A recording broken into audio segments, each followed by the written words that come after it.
That is the strongest argument to dismiss the case.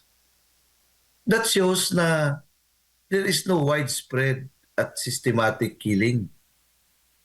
Kaya nga, nakakaya ito. With this number of alleged death, how can we bring this case to a foreign tribunal na whose jurisdiction is about crimes against humanity? And you can just imagine what happened to Milosevic in Yugoslavia. Na lahat, walang pinipili. Pinapatay na because of race, because of religious belief. Pareho kay Hitler. Walang pinipili. Basta mga Hudyo, papatayin. Nangyari ba yan sa atin? Meron bang ganun?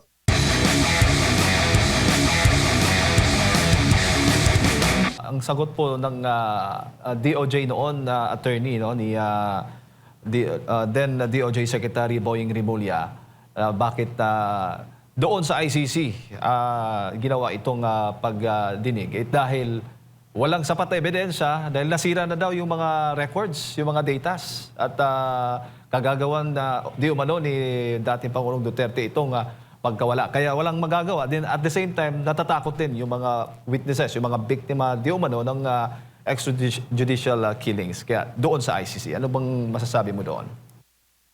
With all due respect, that is the flimsiest alibi, comical na explanation. Talagang insult our intelligence. Paano ba tayo maniniwala? Ibig sabihin, idala natin si Presidente Duterte doon at saka maghanap pa tayo ng ebidensya? What kind of thinking is that? So, talagang justice has to be served. I don't know how can we be able to get out from this quagmire na as a country, paano natin, how can we correct this historical injustice na nangyari ngayon? Sa presentasyon, to be able to be known as a sovereign nation, mahirap i-reconcile yan kasamang Jay. Opo. Doon sa presentation po ni Attorney Kaufman, pinakita niya po yung datos na nasa 3% lang daw ang mga nasawi sa drug war at 97% yung mga na-aresto. Attorney, ano bang masasabi mo dito? 3% lang yung mga nasawi dahil sa drug operations at 97% yung mga na-aresto sa anti-drug operations. That is the strongest argument to dismiss the case. That shows na there is no widespread at systematic killing. Kaya nga, nakakaya ito. With this number of alleged death, how can we bring this case to a foreign tribunal na whose jurisdiction is about crimes against humanity? And you can just imagine what happened to Milosevic in Yugoslavia. Na lahat, walang pinipili. Pinapatay na because of race, because of religious belief. Pareho kay Hitler. Walang pinipili. Basta mga Hudyo, papatayin. Nangyari ba yan sa atin? Meron bang ganun? Kaya nga, mahirap talaga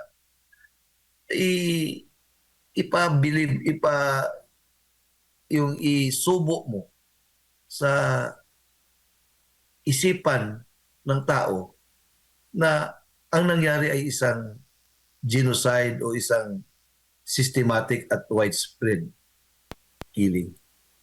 Kaya nga, it defies truth.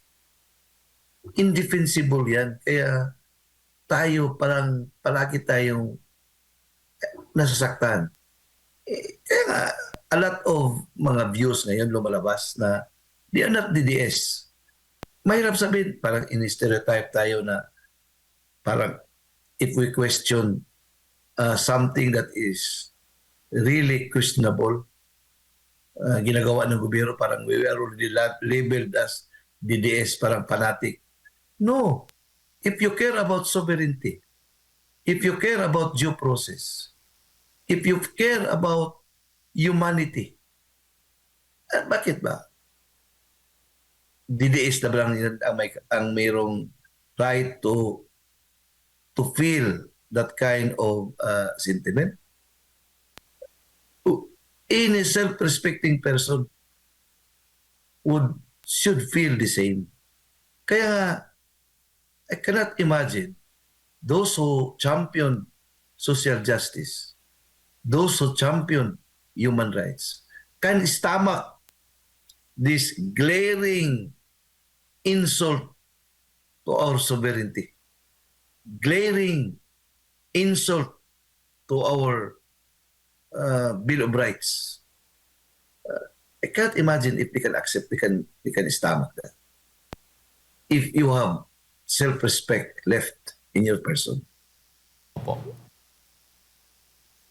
Yan nga. So, I have so many friends na last 5 years ago, talagang sumisigaw ng katarungan. We share the same beliefs. Pero ngayon, tahimik sila. If it will happen to them, I will still cry out for justice. I will still oppose and reject and condemn this kind of illegal and immoral act that happens to our country.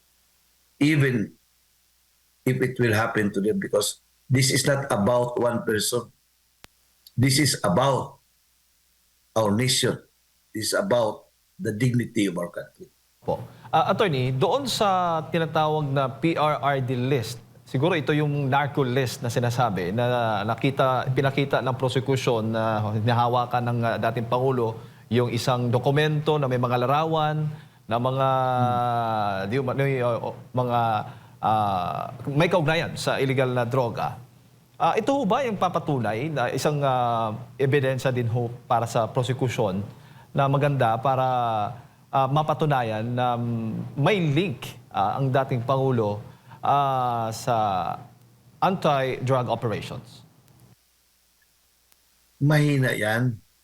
Kasi in order to link the president of the killing of those persons, kailangan yung may written order.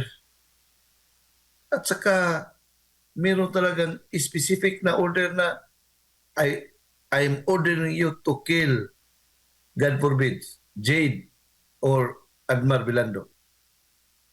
Meron bang ebidensya ganyan? Wala. So, It's just, lahat may mga listahan yan. So, listahan, because you are in an operation. Pero it doesn't mean na because may listahan si Presidente, now yung PRRD list, meron bang ebidensya that it comes from him? Siya mismo ang nagsumusulat? May listahan. May listahan nga sa utang.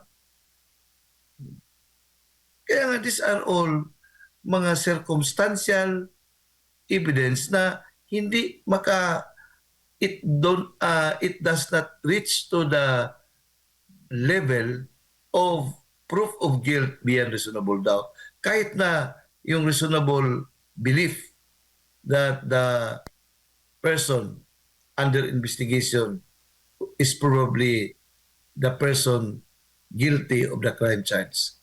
To my mind, hindi yan pumasa sa threshold na yan, na requirement. Opo. Ang issue nga, pinagdedebatihan nga yung memo na pinirmahan nga ni dating PNP Chief Senator ngayon na Bato de la Rosa tungkol nga po doon sa Oplan Tokhang, Oplan double barrel, itong sinasabi, attorney. At naka-indicate po doon, nagsasabi yung katagang neutralize sa kampanya bilang kontra-droga ng nagdaang administrasyon. Yun po, attorney, kasi nababanggit mo, dapat written at nakaspecify.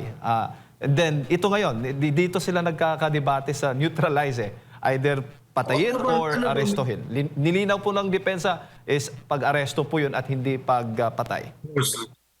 Tama si Atty. Kaufman because neutralization is defined in the PNP manual.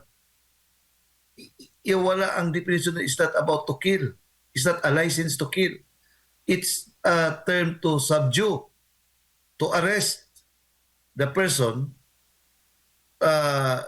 suspected or found to be involved in drugs. So, hindi yan pwedeng gawing basihan na mayroong policy direction o mayroong clear-cut na policy to kill anyone involved in drugs. Parang license to kill. Wala. Neutralization is not meant to be that way. Ginawa lang nila yung parang basihan para create sila ng case of crime against humanity against President Rodrigo Roa Duterte, which even the definition of neutralization would contradict and would demolish that kind of assertion.